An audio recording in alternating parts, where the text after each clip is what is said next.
Welcome to the ArmaniTalks YouTube channel. I'm your host, ArmaniTalks. In this channel, I'm covering communication skills for you to level up your way with words and become much more articulate. In today's episode, we are entering the world of emotional intelligence, and I'm going to be talking about love bombing. Love bombing is when a person is giving someone else a lot of love and affection to eventually take it away. And the person who is getting all this love and affection is now dependent on the person that was giving all the love and affection. Now here's the thing, love bombing is this very fancy phrase that's been getting thrown around by different psychologists, and they're always making it seem sinister. I'm here to tell you that every now and then it can be sinister, but other times it can be completely unintentional. In today's episode, I am going to be breaking down a very in-depth look into love bombing, and I want to make sure that people are understanding the real situation that they are in and why they are in the situation. If you're ready and excited for today's talk, go on and drop that like for me right on below. So the first type of love bombing actually happens completely by accident. Phil Knight, the founder of Nike, he was working very hard in getting his business to succeed because he put so much money into this business and he didn't want to fail, of course. So what Phil Knight would often do was he would just chill by himself and he would get lost in his thoughts. He would be thinking of one solution, one new product, how to deal with this unruly customer, getting lost in his mind. When he was single, that was fine. But once he was a married man, this was a problem because his wife saw that he wasn't saying that much and she was upset. She was like, Phil, what's wrong? And here's the thing with love bombing. Whenever a person is used to getting a lot of love and affection and suddenly it's been removed, this person is going to work and put in more effort to get that love and affection back. So Phil is over here in La La Land and his wife is cooking him dishes, wanting to spend more time, suggesting activities. And Phil is like, will you stop bothering me? Because he's trying to think and she's trying to put in more effort. In this situation, the wife is perceiving that she's being love bombed. But is this the type of love bombing that we typically view it as, something sinister? No. I mean, Phil is just being heavily introverted, and that's just who he is. Therefore, in this scenario, great communication is needed. Upfront communication is needed, where Phil is like, look, sweetheart, there's nothing wrong with you. What happens with me and a lot of entrepreneurs and heavily introverted folks is that every now and then I get lost in my mind. It could happen for a couple of days, a couple of weeks, maybe a couple of months. And if you don't like that, I don't know what to tell you. I can do my best to let you know when moments like this are going to happen, but it's not you, it's me. And once Phil's wife is capable of receiving that message, suddenly a love bombing moment turns into comedy. She now goes to these different interactions. She's like, you guys won't believe Phil. He zones out like a zombie. Zoned out zombie is what I call him. She's over here making fun of his tendency to withdraw. So this type of love bombing is not really love bombing. It's just perceived as that in the beginning stages because both partners are not aware of each other's personalities in depth. This is one reason. Another reason someone love bombs is due to the typical definition, which is a little bit more malicious. And this happens due to being non-confrontational. This happens because the person either wants to feel in power or they want to warp the behavior of their partner. So for example, let's say Tim and Sally, they're dating. Tim and Sally, one day, they go to this social event where there are a bunch of people. And Sally spends the entire event just talking to one guy. There's a lot of other folks in the event, but she's just talking to this one guy in the corner the entire time. Tim, he's furious because he's looking at that and he's thinking, she's the only person that's behaving like that. All the other girls in the event, they're all socializing with different folks. And my girl, she's over here just talking to one guy the entire time. This isn't good.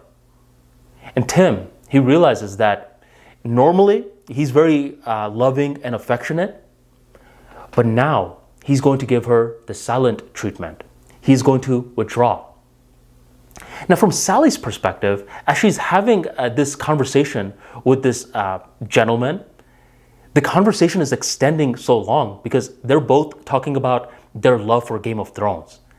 They're talking about all the seasons in depth. So from her perspective, she doesn't think she's doing anything wrong. By the time Tim and Sally, they get in the car and they're driving back, Tim is silent. Sally's asking, is anything wrong? Tim's like, nah, I'm good. And he just silent the entire car ride back. He drops her home. The next day, Tim usually gives Sally a good morning text, but there is no good morning text this time. There is no initiating from Tim's end this time. Each time that they do engage in some sort of conversation, it's Sally that's engaging something with him. She's used to the loving and affectionate version of Tim, but this time around, he is a completely different person. And how long this is going to go on for is solely dependent upon Tim. Okay? And in this scenario, the love bombing was born from Tim wanting his partner to modify her behaviors in the future.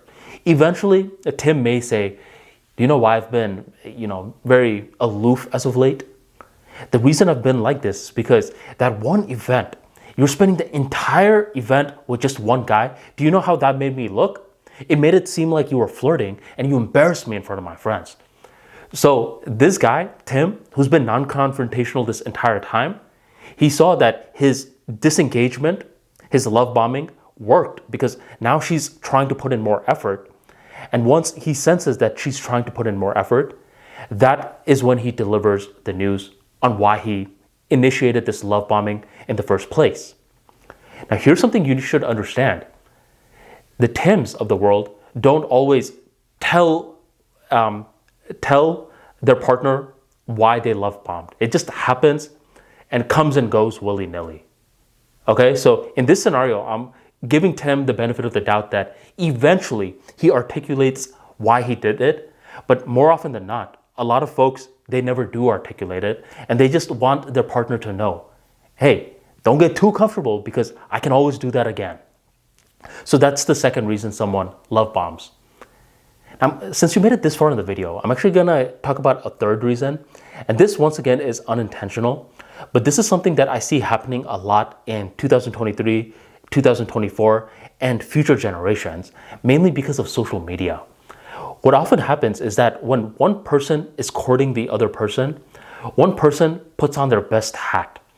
They are, taking their partner out to expensive vacations, expensive restaurants. Every day seems to be some sort of adventure.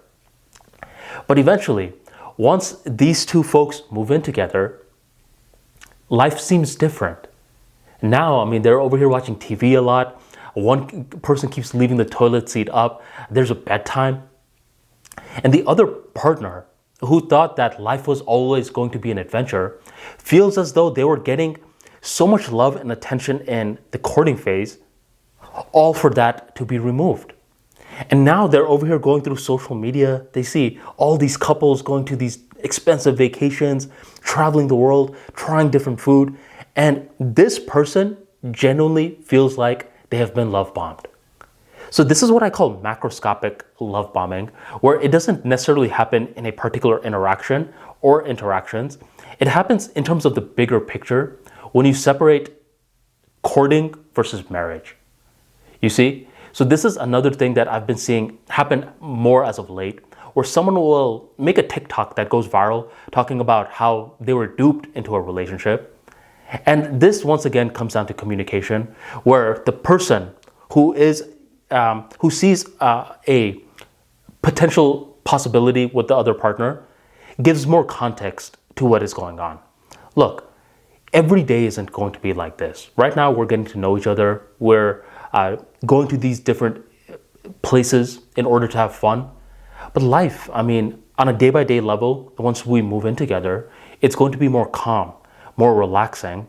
And I just want you to understand the context of what is happening. Then this person, once they do like move in, they don't feel like they've been duped. So this problem has only been amplified with social media and all of this, the highlight reel situation going on. But this is a new type of love bombing that I've been noticing as of late, the macroscopic love bombing. So that will be all, folks. Just understand that love bombing sometimes is harmful. There's a lot of intent behind it, but other times it is completely unintentional. And it's very important to give context to who you are once you are getting into a relationship. So unfortunately, you are not labeled as a love bomber. If you enjoyed today's talk and you want more practical insights like this into emotional intelligence, be sure to check out the ArmaniTalks free daily newsletter. Within this newsletter, you will learn much more about public speaking, social skills, emotional intelligence, and much more. Join the tribe by checking out the link in the description box, the pinned comment, or go on ArmaniTalks.com/newsletter and sign up today. Thank you very much for joining the ArmaniTalks YouTube channel, and I'll catch you next time.